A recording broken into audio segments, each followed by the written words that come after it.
Hello and welcome back to another episode, Chatting with Slava the Jordanian. I am your host, STJ, as a lot of you know me through Instagram, telling my stories. Today is a very special episode because I got my one and only, my co-host back, JD Yusef. He's back and he's local, so we're very, very excited to bring him on. And also a returning guest, Dr. Ihab Abdelrehim. Today's episode, we would like to share with you, since, again, the inspiration of this podcast is all about storytelling. We would like to share with you our own stories going through graduate school, professional school, whether it's law school, dental school, or as Ihab got his PhD from UC Davis, and shed some light on what helped us conquer our challenges, champion the stigmas as we went through that journey as an Arab American immigrant. Now, the beauty about this group is JD Yusef, the youngest. He was born in California, so he's a Palestinian American. I was born in Saudi Arabia. I am Jordanian, Palestinian American. Ihab, Dr. Ihab, came to the United States at age 2 with his parents in 1970. He was born in Shubra, Cairo, but he was raised in New Jersey. So we have a combination of different experiences, different upbringing, different states that we lived in. I don't have a home. I'm landless. I was born and raised in Saudi Arabia. My home is the United States for the past 36 years, but there is no origin of me, not like Yusuf, not like Ihab, as much as, you know, my parents left Jordan 1967 and went to Saudi Arabia to seek employment, basically. But again, this is all about storytelling, and I just want to remind everybody that these episodes are on podcast platform like Apple and Spotify, and they are also uploaded on the Greenwood Dental Partners YouTube channels. So please like, share, and subscribe. That way you won't miss an episode. Plus, it is available for you to listen to and to watch whenever you want, wherever you are. Let's start with JD Yusef, since JD Yusef has been going through the journey of relocation and rediscovering himself and his role. JD Yusef have joined the Greenwood Dental Partners team, and he is our logistic and strategic officer to our brand. And as you know, Dr. Ihab, he's our CEO and he's the founder of our franchise group, Greenwood Dental Franchise Group. And I am basically the owner of the 3 Greenwood Dental clinics or practices in the United States. So I guess the first question for JD would be, what was the story behind your passion for law?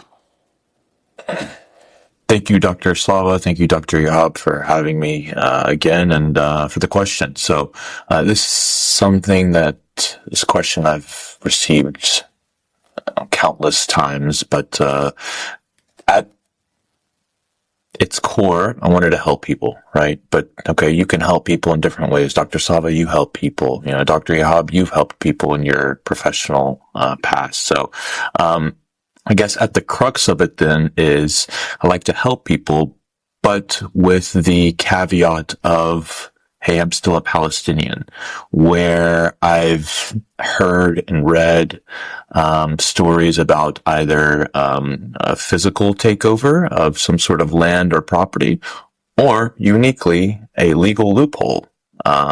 Which was kind of implemented back home in Palestine, and also something that was used in this apartheid South Africa and the Jim Crow South. So this legal dynamic is very interesting, and that's one thing that I figured if I can learn a little bit, I can maybe give back and help out. So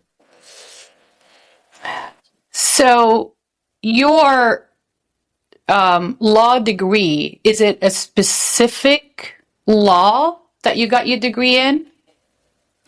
No, it's general. And once you graduate law school, then you kind of specialize, right? So what I tried to specialize in was contract law and business law. I have experience in personal injury. Being in Alabama, capital murder defense, believe it or not, is a big business, unfortunately. So, I got to see the people on death row walk through the prisons, and it's a big business down south, unfortunately. So, but yeah, I wanted to concentrate on negotiations, contracts, and business. Wow, that's fascinating. And how about you, Dr. Ihab? What inspired you to get the PhD in chemistry? So I'm going to go back in time. Let me take you on a journey. Since I was young, since we came to the United States, my dad's dream was for me to become a doctor, an MD. So all in my head, right? I'm thinking, because once your parents say it, they program your mind as you're growing, right? Everybody here understands what I'm saying. So they programmed my mind, and my first recollection as a child, my mom and my dad are like, oh yeah, you're going to be a doctor, because neither of my parents finished high school, so we want you to be a doctor. I think you'd be great. So that was the whole kind of push behind me becoming a doctor. So when I was old enough to make decisions, in my mind, every time a family friend asks, or a friend of mine asks, what do you want to do? I said, I want to be an MD. That's all I want to do. Right. So fast forward now to high school. Okay. Now, a medical doctor is, obviously everyone understands what a medical doctor is, but you need to have certain, you can't have a major in college called MD. You cannot major in that. So in high school, I had to figure out what am I going to major in college. And my first chemistry class I had was with a teacher named Mr. Davis, and he is the one person that inspired me to become a chemist. The only person. From that one class, from that 1 year of chemistry with him, it was so obvious that I was a chemist that there was nothing else I should do, right? So chemistry is a major in college, right? And so I said to myself, okay, I'll do chemistry. And then I was really good in biology too, in high school. So by the time I finished high school, I had the AP chemistry, AP biology. So all the advanced classes, I was finished with all the classes needed from high school with biology and chemistry, ready to go into college. So I get to Case Western, and then I'm in there, and I start, I'm a double major. Actually, it was a triple major. I'm sorry. It was chemistry, biology, and architectural drawing. So the triple major. And as I went through, things start to drop off off my list. So the first thing to drop off was biology, because by the second year of biology, I think it was cell bio, and I thought it was a horrible class for me.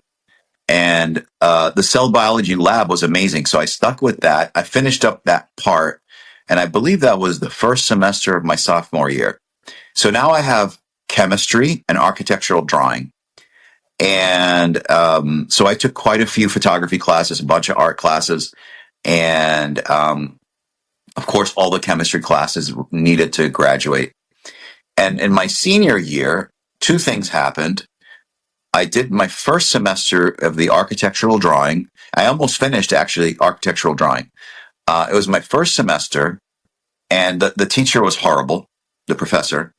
He was, an architect that comes in after work. He used to come in at 6, and he was just unhappy, and he was a miserable person, and it made the class just not worth it. And everybody pretty much didn't get good grades in this class because he thought everybody there should be an architect walking in, and it just turned me off to art at that point.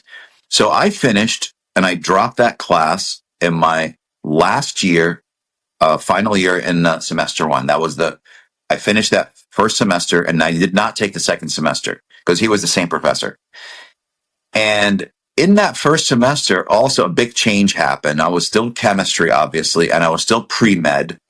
And, I had all the requirements. I went even to get a naval scholarship with the Navy to pay for my schooling, for my medical school. I interviewed, I did the physical, I went through everything. And at the end of that interview, which was very interesting, they asked me if I wanted to become part of naval intelligence or naval cryptology. And then they gave me this brochures for naval intelligence, naval cryptology. And I said, well, I'm really going to med school. They go, well, just think about this. You can do both. And I'm like, okay, thank you. So I took those, and in my mind, I had to just give them the pre-med, the tests for, I think it's called MCATs at the time. So my MCATs, I had to give them those scores. Once I gave them the scores, I was already given the scholarship. I had it, because once I give them the scores and get just into one school, once I get that acceptance, it's all set. I can get in, and they'll pay my way. And then there's a bunch of little things you have to actually provide them, I believe, 4 or 8 years after graduation. And during graduation, you still got to go do some things. So I thought that was really interesting. But in that second semester, I decided I'm not going to go to medical school. I went and took the MCATs just because my dad really wanted me to become a doctor. Went and took the MCATs and decided, this is not for me.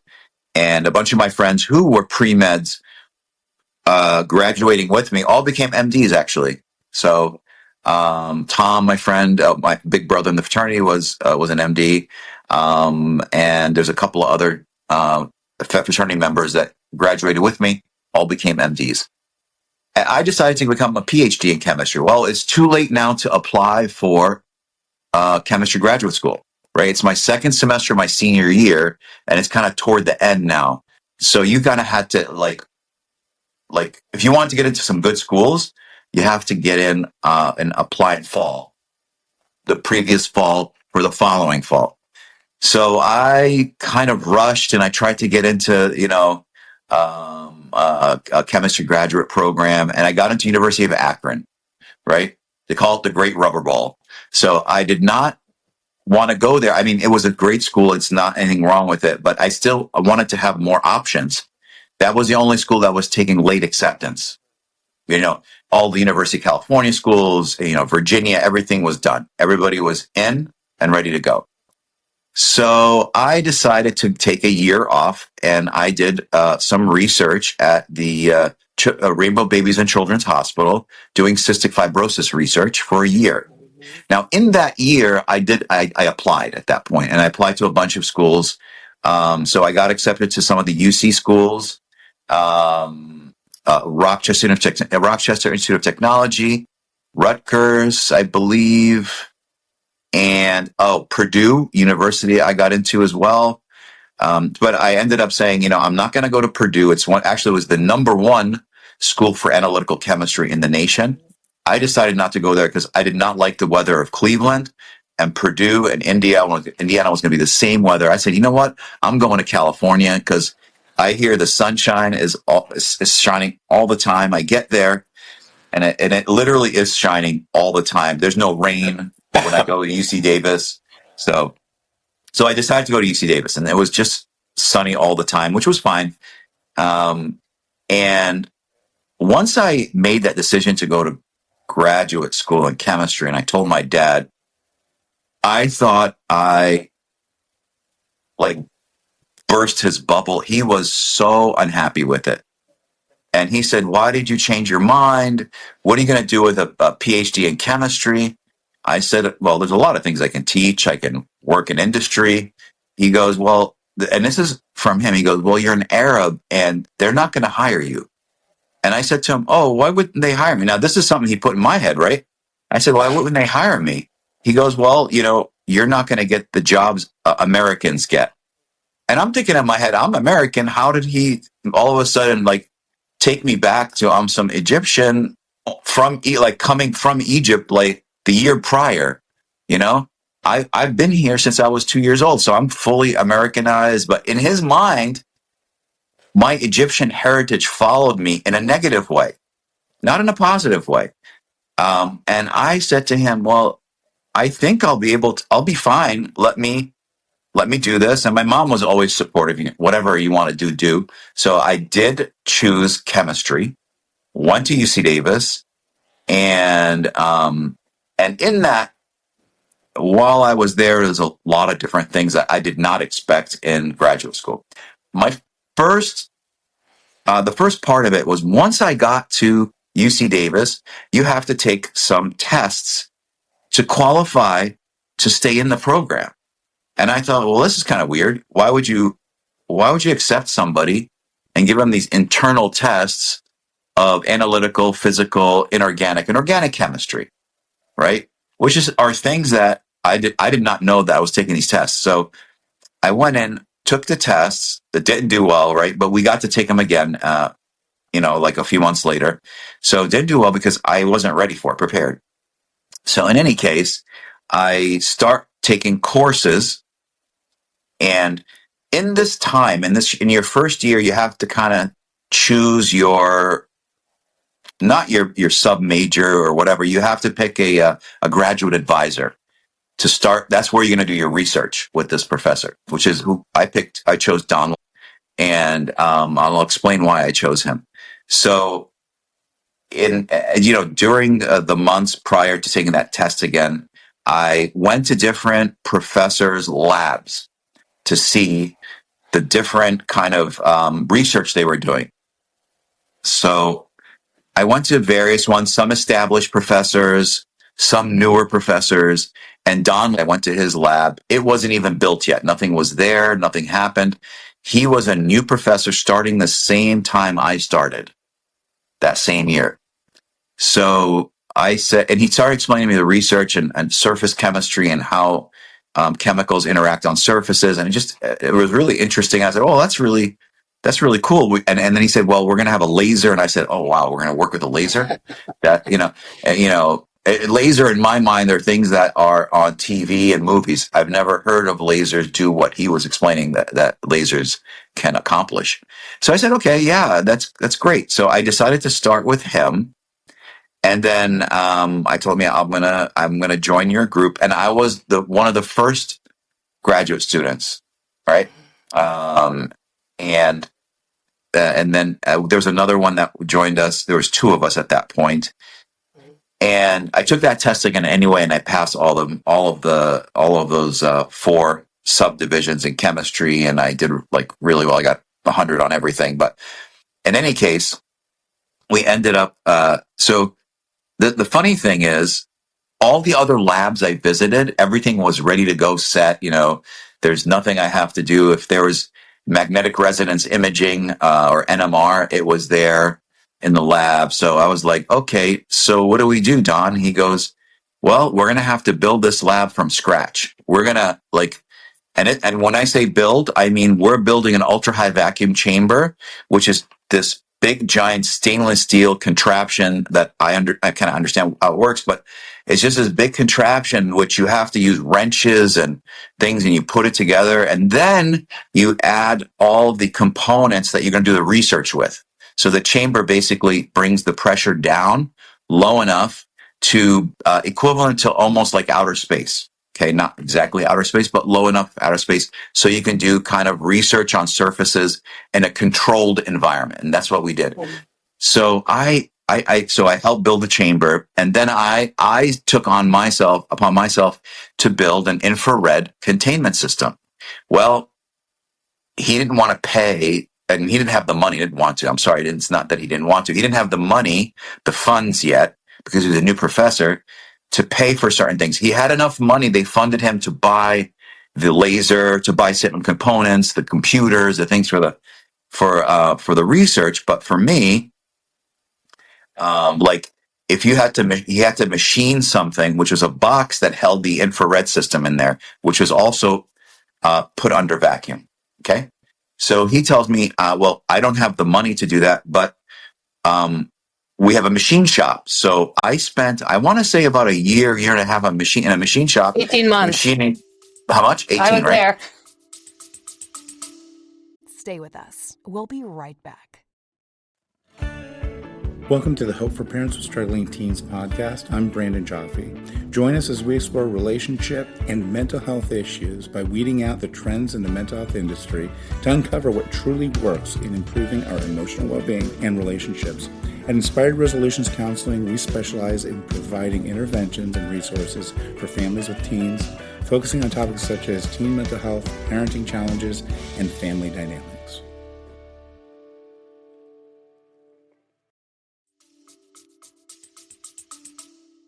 Yeah, so 18 it months. was I a was good time, good amount of time. I was dropping off your lunch, your dinner, your breakfast. Yeah. Yep. So I'm in this machine shop and I'm machining things. I've never machined anything in my life. And I'm machining things with just very intricate machining. And I learned that as I went.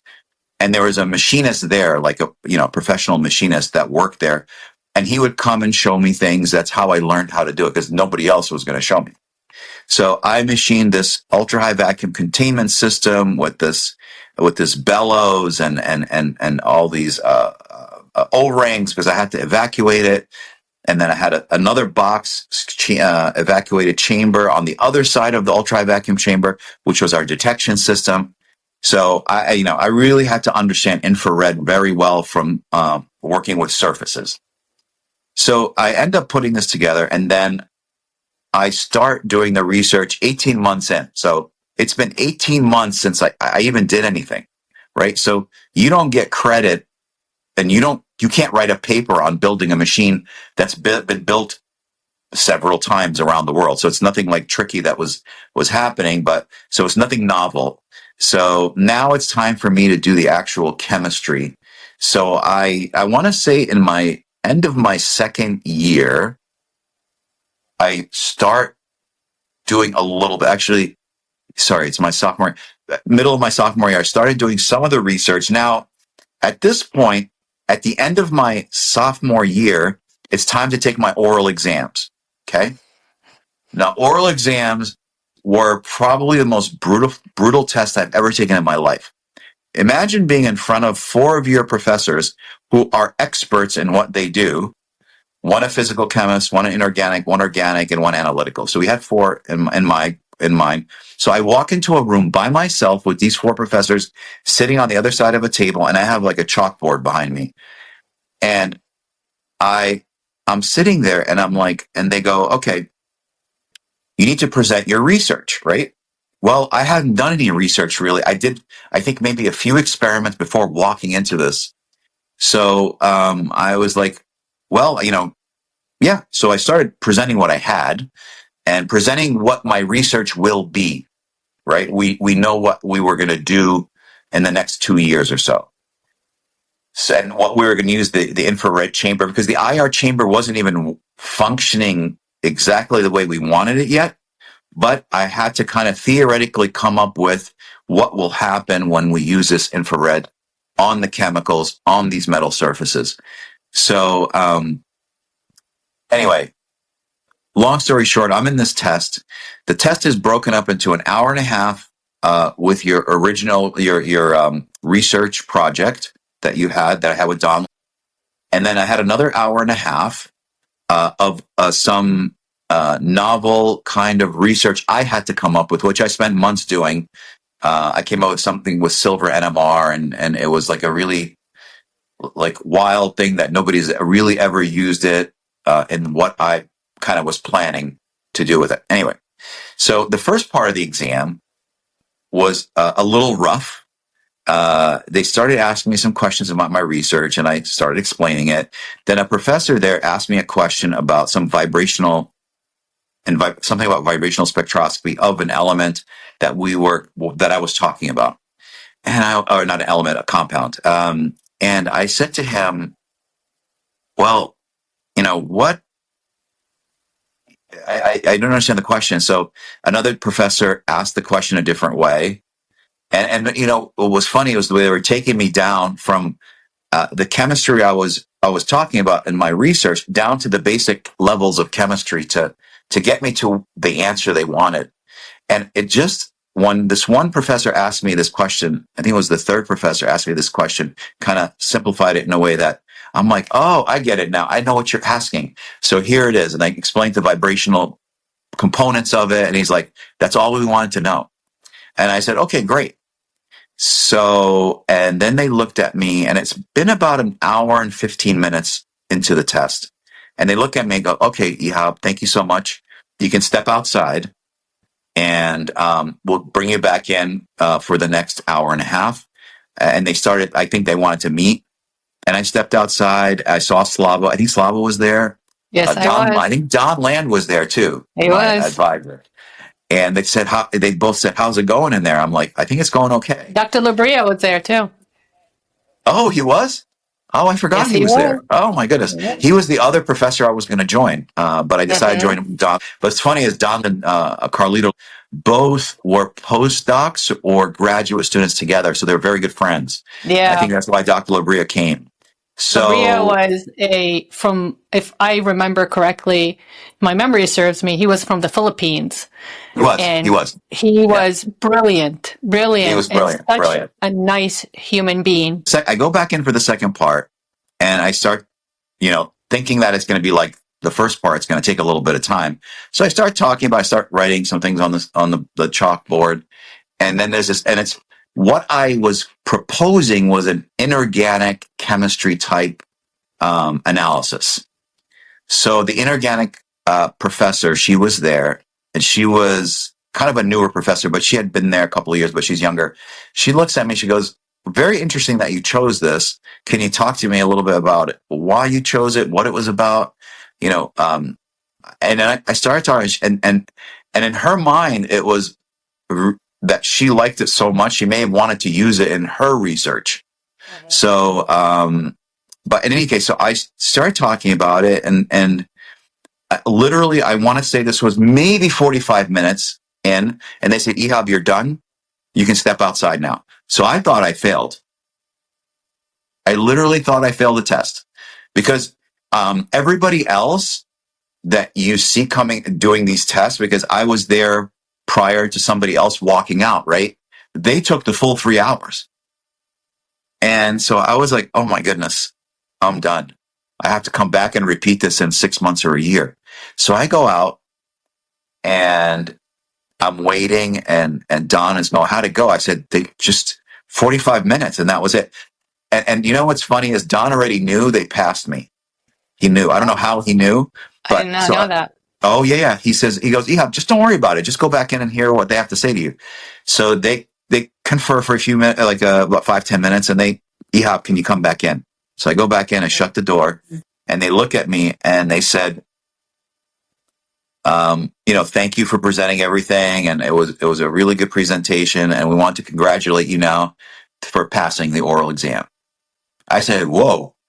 And I was like, I looked at them, I go, I didn't expect that. And they're like, no, you did great. I was like, oh, okay, thank you. So then I left, and I told Don as I was coming out, and Carlito Labria, I said, I passed. And they're like, oh yeah. And Don's like, yeah, I knew you were going to pass. And I said, how did you know that? And they said, well, they came to me before you went in to your test and asked my, kind of like his reference. It was like a reference for him. So that they had a really good reference point because Don gave, like a really good, he said really great things about me, I guess. And so they already in their mindset going in was like, okay, Ihab is, he really has to mess this up badly for us to fail him. That's how they were going into this test. In my mind, I was going to fail this test. And I was like nervous. I studied for a long time for this test. Yes, you did. So anyway, so I was really happy. And then Nick, who was my partner in the lab, he came, and I don't remember. I think his test was a little bit after mine, a couple days or something. And he came to me and goes, how did you do? I said, they passed me. And he started sweating and stuff. I'm like, don't worry, you're going to do fine. You have a lot more research than me because you worked with the laser and the mass spec system. And that was put together like 6 to 8 months. It was completed before I even got mine completed. So he got a lot of research. So I said, you're going to do great. So in any case, but that's kind of the story for me. Yes, and I was there. I vouch that everything he said was a fact and did happen. We were just married, a year, Ehab, I think? A year, 18 months? Yeah, 18 months. Yeah, maybe. we got married the summer before my graduate school, right? No. So we got... Oh, man. we were married. Egg on my face. August 1992. You were already finished the first year in UC Davis. So I came in as your second year. You were getting ready. You were still building the machine, your own machine shop. You were just finishing. So, and then you... Didn't we get married the fall before, though? Not the fall. We got married in August 92. No. That's the reception. No. I thought we got married. Yes, Katbi Kitab. We got married in March 1991. March, yeah, that's the official religious ceremony, seal the deal kind of thing. But the wedding, yes, the wedding was August 1992. You were there, Ehab. I was? You? Was I there? It's I feel like I wasn't. 33 years ago. Don't judge me. But so let's tap into JD Yusuf experience and JD Yusuf's story. Can you think of a story, entertaining story that our listeners and our viewers would enjoy in law school?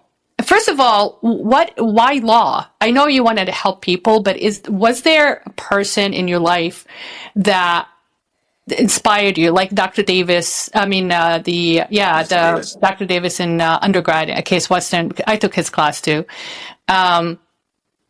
Did you have a teacher in high school? Did you have a family member that really thought that you had it in you to become a lawyer? And I know we tapped into Discovering Palestinian Intellects, the Palestinian passion for higher education, and they are known to be the world's most educated refugees. Was it parents, like Ehab's dad wanted him to become a doctor? Were your parents disappointed or let down when you chose law? Yeah, I don't know if I can top Dr. Ehab's story. Nobody can top Ehab's story. That was pretty riveting. I don't know. And then at the end, there's more. There's more. There's more to it. There's more drama. None of it happened unless you can take a picture. So I know you guys got pictures too. So, to answer your question, Dr. Slava, and I'd like to dig in a little bit about your kind of professional interest here shortly. But I didn't have anybody legal in my family to kind of guide me, to kind of assist me. Now, I had a cousin that married an attorney, and just wasn't very helpful, or that wasn't somebody that I could really go to and ask for advice or help. Right, I just didn't have that relationship. So. Kind of had to figure it out for myself. It was challenging. A lot of my classmates either came from some sort of legal legacy. And so some of the initial concepts we're learning, I guess resonated with a lot of these people just because they were around it. Right. So, getting into law was kind of a bit of a surprise. Of course, my parents, wanted a doctor, similar to Ihab, similar to every Arab parent, I guess. So, after I graduated and I got my undergrad in ancient to modern Near Eastern history. So I loved history, and I guess almost an extension of history is law, right? And I did see a lot of crossovers with that. So, with law, how it kind of dictates how you're supposed to act or what to do in case something happens, an event occurs, or an event doesn't occur, right? We have a roadmap. Well, similar to history, what's that saying? History is written through the eyes of the victor. So that one saying is huge, meaning whatever really happened we could potentially not know. So that's how drastic and huge history is, because you're rewriting narratives, right? So that's kind of the impetus behind the law. So, but with that being said, Dr. Slava, if you don't mind, I'd like to transition to you. What was the impetus or your inspiration behind dentistry, behind being a doctor? You guys would not believe if I told you this, but my inspiration was very simple and innocent and sweet inspiration. And I wrote about this on my Instagram, one of my stories. So Right. I was 7 years old. I think I was in second grade. So my mom was a teacher. My mom was an academic, right? She was a math and science teacher for a private school in all girls school, high school in Jeddah, Saudi Arabia. And me, I'm number 2 of 5. And between number 1 and number 2, myself, was 11 months. So we were Irish twins. My mom was busy. She was working full time. She was doing tutoring after school and after hours. My dad was a workaholic. He worked all the time. So she figured out that I don't have the time to have somebody in preschool, one child in preschool, one child in first grade. So she made me skip preschool. And I started first grade at age 5. So when I say I was 7 years old, I think I was in almost third grade. So I came home and I had this baby tooth literally hanging on a thread. And I kept playing with it with my tongue. So I walked into our apartment, was very humble, our first apartment, actually our second apartment in Jeddah. You open the door and you step into the kitchen, right? And then you walk through the kitchen. If you make a right, there's a bedroom. If you make a left, there's a dining room and a guest room. Very, very humble, small apartment. So I remember walking in. It was so hot. It was so dusty inside. We had no AC until later. And I was dripping sweat, dirty, and, all that. My mom was cooking, and she's like, go change your clothes, go wash your face, whatever. And I said, okay. And she looked at me, and she saw me playing with this baby tooth with my tongue, and she freaked out. That's disgusting. Let me pull it out. And I said, no, don't touch it. It hurts. I'm going to wiggle it out. So anyways, moving forward in that day, we just finished dinner, and my aunt, her sister, called. And my mom was complaining about me. She's driving me crazy. This tooth is still hanging on. If she ends up with an infection, I don't have time for it. So my aunt told my mom, hey, listen, I heard there is a new dentist. He's from Syria, graduated from a dental school in Britain. And he opened this absolutely state-of-the-art clinic in Jeddah, in one of the buildings. And we should go try him out, check him out, and take Slava to see him. So anyways, we booked an appointment. I went in, and it was the 1960s kind of style, the green mint, the same color that I painted actually my Burlington office in Massachusetts, the green mint. It was mint, green and white. The nurse came out. She had the classic traditional nurse outfit dress with the stockings and the hat. Yep. And the white rubber shoes, and it's beautiful. And you have the 1960s kind of bossa nova music. And I went in, I'm like, wow, this is so cute, So we sat down, and he walks in, and I kid you not, he was a young Pierce Brosnan, the James Bond guy.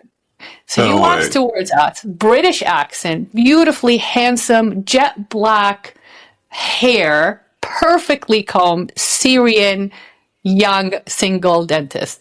So he walks in, I was dumbstruck. I was like, wow, is this the dentist? And he had that classical uniform, the tunic with the side button, the white buttons. He was so gentle. And he kneeled down to get to eye level with me. And I was so scared. It's like, he's going to pull it, he's going to pull it, he's going to pull it. And he talked to me. He was very sweet, and he held my hand, and we went into the operatory. I remember the very classical dental chair with the porcelain sink to spit in and the water spout and big windows. To my left was the whole wall to my left was all windows. So it was very bright, very welcoming. And you can smell the disinfectant. You can smell the autoclave vapors in the room. It just was saturated the air.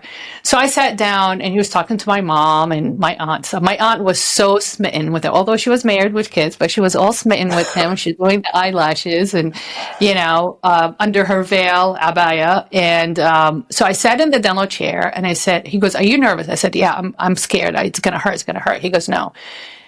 So he gave me headphones, and he gave me a tape player. And I don't even remember what I was listening to. He goes, "Would you listen to this for a moment until I talk to your mom?" So I closed my eyes, and all I remember, I woke up and the tooth was gone. I was biting on a piece of gauze, and I kind of was at a surprise, like, did I fall asleep? What just happened? So I got up. He goes, "Easy, easy. Once you spit," he turned out the spout. He had like a little paper cup. I drank some water. He goes, "Once you spit in the sink." When I spit in the sink, it was all blood. So I realized that the tooth was out.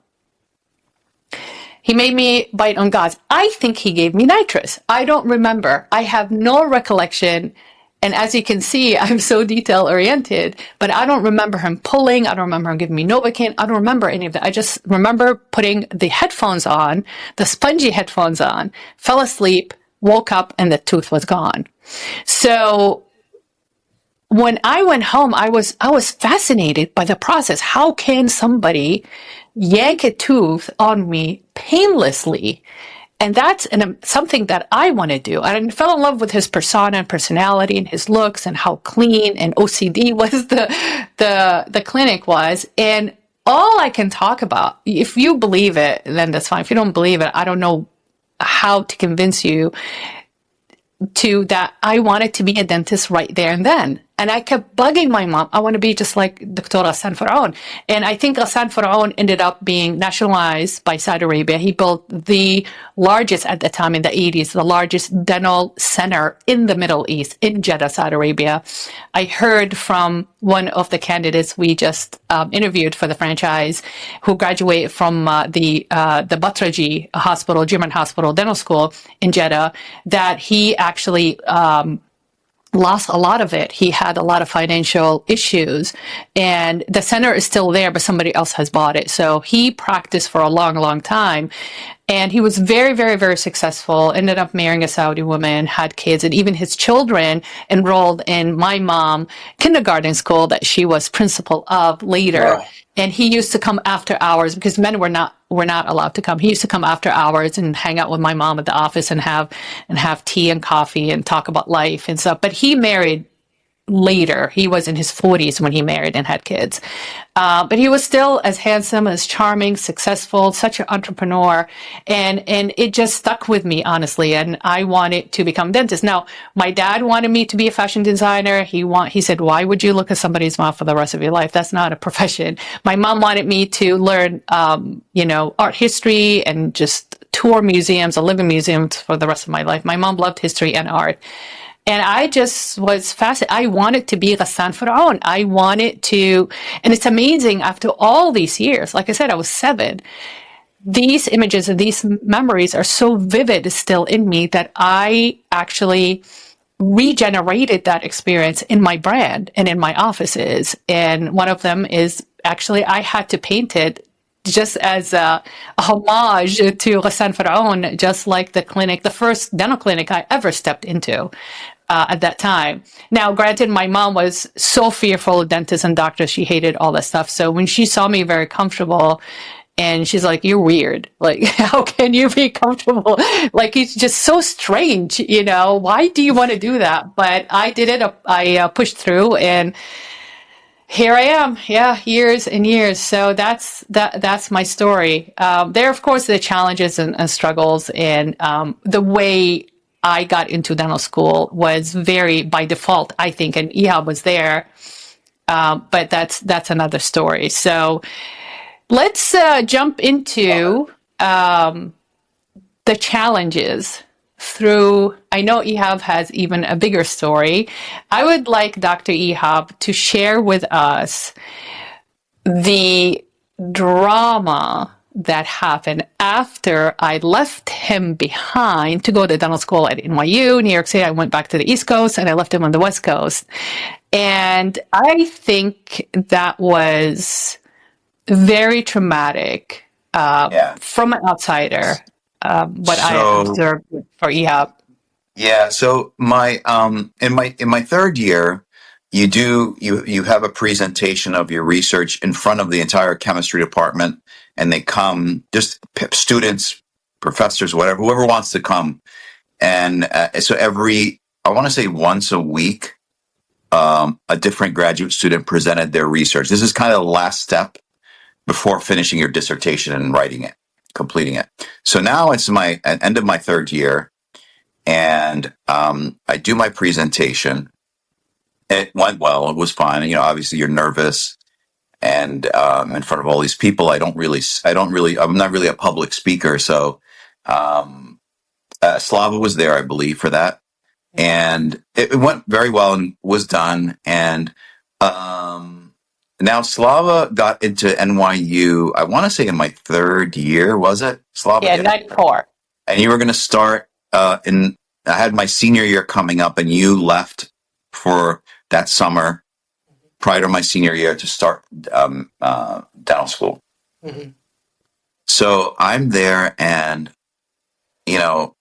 there's some things happened. I don't want to go too deep into what was going on exactly, but Don and one of the female students, something started to spark between them, and he was already married and stuff. So there's some things that kind of went on, and it was really tough because this one female student really didn't want. She wanted to graduate before me, which I was ahead of her by 2 years or something. Mm-hmm. So I ended up talking to Don. I said, "Listen, I'm pretty much done with everything. Why do I need to kind of stay?" He says, "Well, you need to do some more research." And I said, "Okay." Because the work that I did with her, that I helped her with in its entirety, I couldn't use in my dissertation. I was a co-author on those papers, but I couldn't use it in my dissertation. So I said, okay, well, let me just wrap things up. I'll finish up some more research. I'll work another 6 months. So I ended up staying there about 4.5 years. Not just I was trying to finish in 4 years. So I finished in 4.5 years, and my, that winter, I was January, I was I went to him again. I said, "Listen, I'm pretty much done." And he's like, "Well, I'm like, no. This is it. I have everything. The dissertation's ready to go and stuff." So, he finally signed off on it.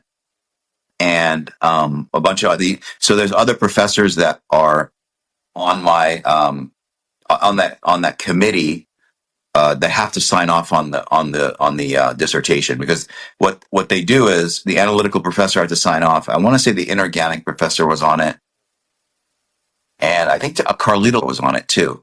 Mm-hmm.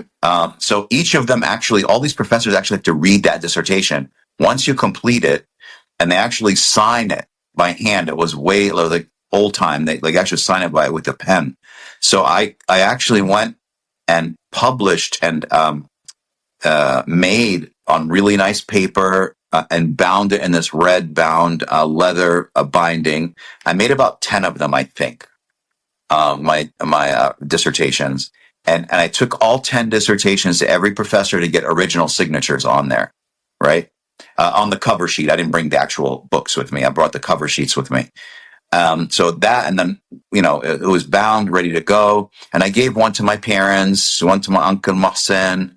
I gave one to Don. I can't remember who else. I think Slava and I got one. But in any case, it was a really tough time with that whole kind of, so what I don't like is that the personal thing came involved into something, the research. And that's the part that really threw me off, because I'm very analytical. And once something personal comes in like that, it doesn't compute with me why it should even be an issue in my graduation. And it's funny, prior to this whole incident, I had won several awards. I had won an award for best research in the Oh, yeah. analytical department. I won that award, and I won a teaching award. I Yeah, won I was there. I won something called a merit award. Yes. So I won. This is funny. I won every single award anybody could win in that department, Yes. except my dissertation award that I didn't get. And the reason why is because of what happened, that personal stuff that happened. So I left without winning that one award. And it was kind of troublesome. It bugged me a little bit. But you know what? In my mind, I was like, oh, I'm done. I'm out of here. It doesn't matter. I don't need this award. It's just an award. It's not like I needed to graduate. Right. Yeah. So I ended up, and that year, I think one of my friends got the award. A really good friend of mine got that award Yes. that year. Yeah. Yeah. And his research was fantastic, what he did. He was doing stuff on cancer and things like that, but it was great. I think it affected you more than you realize, Ihab. I known Ihab pre-dawn, and I've lived with Ihab post-dawn. Pre-dawn, he was so he trusted everybody. Ihab was like happy-go-lucky, just like his mom, like we mentioned in that previous episode. What happened between him and Dawn, his trust in people really got shattered for a long, long time. And I remember him calling me. I was in New Jersey living with his parents at that time, going to dental school. He was writing his dissertation. He had only one semester left. He was so hurt, betrayal, the dishonesty, the letdown, the disappointment, because they were two peas in a pod. They were young professionals. They were playful. They both were married. They're just starting their new life. They started this research together. It's because of Ihab research. And when he built the machine, spending 18 months in the machine shop, Ihab ended up with dizzy spells. I remember he used to come into the apartment drenched in oils, and he used to be very dizzy, barely grabbing on the wall because he was just tired. And I remember me scraping the walls from his hand imprints from all the oils, being in the machine shop for like 12, 15 hours. Then I had to take him to the doctor, and we found out that, he needs to wear a mask and goggles and all that stuff and to protect himself. And so when that happened, he called me, like I said, he goes, I can't take this anymore. I just want to come home. This is wrong. This is, it's not an honorable thing. I don't want to be part of this. And I said, Ihab, just hang in there. Just finish up. Your parents are waiting patiently to attend your graduation ceremony, especially after you changing paths from against your dad's wishes, not to go to medical school, because he had that limited mindset that nobody's going to hire you, nobody's going to give you opportunity. You have to be a doctor for people to respect you. That's the Arab thing. And Ihab went against the tide. He just, no, I'm just not going to be adopting this limiting mindset. I want to go, with my passion, which was chemistry. And he absolutely was glowing, beaming with happiness and smile every time Don walked through the room, because they were buddies. So it was really, real hard, because the challenge was, I was married. He was on the West Coast. I was in the East Coast. I'm trying to keep my stuff together. And luckily, I was living with my in-laws, which it was a huge support system for me. And your mom was concerned. I did not share a lot with her until you graduated and finished and came back home. And then you shared the whole story, because I didn't want her to get upset, or I didn't want her to get worried, because there's not much she can do. It's not like she's a scholar herself or educator. The funny thing is, I was, because before you kind of right when I was finishing up my dissertation, you have to apply for postdoctoral fellowships to start in the fall. And I got into some really good ones, and I ended up working at Rutgers. That's the one I accepted, with one of the top surface scientists in the world at the time. And it was amazing. And I went to Don. I said, I really have to leave. I got to graduate. I got a postdoctoral fellowship. And he looks at me, he's like, well, and I'm like, but I'm done. I'm done. I don't need to be here anymore. So he finally got like, I don't know if he was frustrated or felt bad or what. He just like, okay, I'm going to sign it, because he's the one that has to sign it. Because before any of the other professors signs it, he needs to sign it, because he's my advisor. And the fact that, not because Ihab is my husband, I saw him go through that, not because I'm being biased or partial towards Ihab. It's like, yeah, he has the right. He did more. He did do more work. He did build that machine. He was again, just free labor for Don too, which is fine as long as he get what he signed up for in a timely manner. But when I heard that he was going to hold him back even longer, and it was affecting our marriage, we're far away from each other. So I think it was a very dark time. And I can tell that how Ihab's psyche have changed, almost like the little kid, the innocent kid had to grow up. And then his paranoia, a vortex kind of went up high. It was resonating. He took him a lot longer. Thank God for Ted Mady. When he joined Ted Mady's group, I think that was complete rehabilitation of Ihab's mindset of the world. Yeah. And it's almost like he lost the trust in the scientific community. It's like, how could you? Like, you're supposed to be an academic. You're supposed to be, the one that says, no, that's wrong. Ethical. And you should do it right. But he conducted himself in such a dishonorable way. And Ihab was just, dumbfounded by it. So we had to stick to it. We had to draw some kind of strength from somewhere and finish. Ihab just finish and come home, just finish and come home. And when he came home, literally he acted, he sounded, and he conducted himself like a wounded soldier. And it took us at least a year or over a year to really mend. First of all, when you separated, you grow apart. You can't help it. You can't control that. You grow apart because you're living one life on the East Coast, you're living the other life on the West Coast. And when you come together, you have to rediscover each other. So we had to do that. But on top of that, there was the component of trauma, the component of distrust, the component of I can't trust this person. I don't want to go out. I don't want to talk to people. He would just wanted to watch TV all the time. It's like, Ihab, let's go.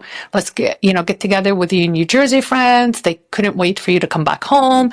So I had to drag him out. And then we were living with my in-laws, and that really he felt trapped, and that's why we said, okay, we need our own space. We rented an apartment. And then he ended up working, after Ted Mady finished, he ended up working with Evans. And that was a godsend. That group of scientists, the group of people. They were great. That, Bill Harrington. Not Harrington. Yeah, Bill Harrington and what's the other guy who owned Charles McGee? Yeah, Charles McGee took Ihab under his wing, and boy, oh boy, it was like nursing him back to life as a scientist. His confidence, and he used to come to our apartment with his wife. I used to go, because we lived around Princeton, I used to go with his wife to like operas. They had like season tickets to Princeton Theater, and it was such a good time. We needed that. And then, of course, he moved on to National Semiconductor in Maine, and those were amazing groups. So it's amazing how the universe just send you, like, because Ihab is good in his heart, and I think the universe felt bad, like that he was in the wrong, and you were the victim, but he came out of it as a victor, I think, and became one of the few people in the world that specialize in his, analysis. And I think I enjoyed the ride, honestly, meeting all these fascinating people and scientists and stuff. So, all right. So we are coming close to the end of our hour. We can talk about this for hours on end, and I'm sure we're going to come back and revisit all these aspects of our life and tell even more stories. So let's start with JD Yusef. If you would give somebody advice as a Arab American immigrant that pursuing higher education in the United States, with everything that you learned from going through your challenges, what would that be? I think in the spirit of this conversation as well is draw upon from your setbacks, draw upon from your family history, draw upon from your ancestors, right? These things matter. Knowing where you come from is huge. And it's super cliche about, you don't know where you're going till that's so true though. It's so, so true. So, stick to these core values that kind of help shape you and build you. You can kind of use this and look at it in two ways, similar to how kind of Ihab's father, saw being an Egyptian was kind of a setback, right? Me in the South, this is kind of a mindset that I've experienced, firsthand. So, figuring out ways of overcoming that and then discovering your true potential is what's key. So.